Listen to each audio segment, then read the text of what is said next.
বন্ধু থেকে বোন এমনই ঘটনা হয়েছে নেদারল্যান্ডসে। প্রায় ৩০ বছর পর মিলিত হয়েছেন হারিয়ে যাওয়া দুই বোন।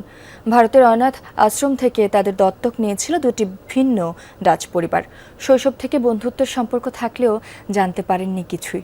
অবশেষে এপ্রিল মাসে মাই হেরিটেজ ডিএনএ টেস্টে জানতে পারেন জন্মসূত্রে তারা আসলে আপন বোন। এরপরই আবেগঘন পুনর্মিলন হয় হারিয়ে যাওয়া দুই বোনের। দুইজনের মুখে একই হাসি, চোখে একই রকম আবেগ, চেহারার গড়নও এক দুজনের। একে অপরকে জড়িয়ে ধরে জীবনের হিসেব মেলানোর চেষ্টা করছেন তারা। সেলফি তোলার ফাঁকে চোখের জল মুছছেন নীরবে। মুখে তাদের একটাই শব্দ, মাই সিস্টার। মাঝে মাঝে আমাদের জীবনের সবচেয়ে বড় সত্য লুকিয়ে থাকে আমাদের চোখের সামনেই। এমনই এক ঘটনার সাক্ষী হয়েছেন নেদারল্যান্ডসের দুই নারী। শৈশবে ভারতের অনাথ আশ্রম থেকে নেদারল্যান্ডসে পাড়ি জমিয়েছিলেন মিনা ও মিনাল। তাদের বেড়ে ওঠা দত্তক ডাচ বাবা মার ঘরে। দুটি ভিন্ন পরিবারে বড় হলেও খুব ভালো বন্ধুত্বের সম্পর্ক তৈরি হয় মিনা গেন্টিঙ্ক ও মিনাল টিয়েজেনের। দুইজনের দেখা হয়েছিল দত্তক নেয়া শিশুদের এক সমাবেশে ১৯৯৬ সালে। সেই সময় দুইজনের প্রতি অদ্ভুত এক আকর্ষণ অনুভব করেছিলেন তারা। অন্যরাও তাদের চেহারায় মিল দেখে অবাক হয়েছিল। এক পর্যায়ে ঠিকানা নিয়ে চিঠি আদান প্রদান শুরু করেন তারা। মজা করে একে অপরকে ডাকতেন সিস বলে।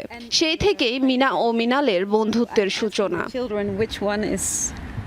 তবে মাঝখানে যোগাযোগ ছিল না ১৫টি বছর। দত্তক পিতামাতার আদর, যত্ন কিংবা ভালোবাসার কোনো কমতি ছিল না। তাও হৃদয়ের গভীরে এক শূন্যতা অনুভব করতেন তারা। খুঁজে ফিরতেন জন্মসূত্রের স্বজনদের।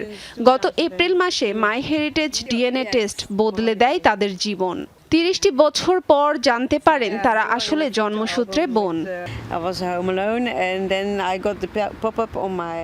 বাড়িতে একা ছিলাম, হঠাৎ আমার ফোনে টেক্সট আসে, আপনার ডিএনএ পরীক্ষার ফলাফল প্রস্তুত। খুলে দেখলাম তাতে লেখা মিনা বোন, এবং আমি বুঝতেই পারিনি যে এ আমার পরিচিত সেই মিনা। অবশেষে আমি নিজেকে পরিপূর্ণ অনুভব করছি। মনে হচ্ছে আয়নায় নিজের প্রতিচ্ছবি দেখছি। এটাই আমার হৃদয়ের সেই পাজলের টুকরো। সে যখন হাসছে তখন আমিও হাসছি। সত্যিই খুব ভালো লাগছে। হারিয়ে যাওয়া ৩০টি বছর আর ফিরে আসবে না। তবে নতুন করে জীবনে এগিয়ে যেতে চান দুই বোন।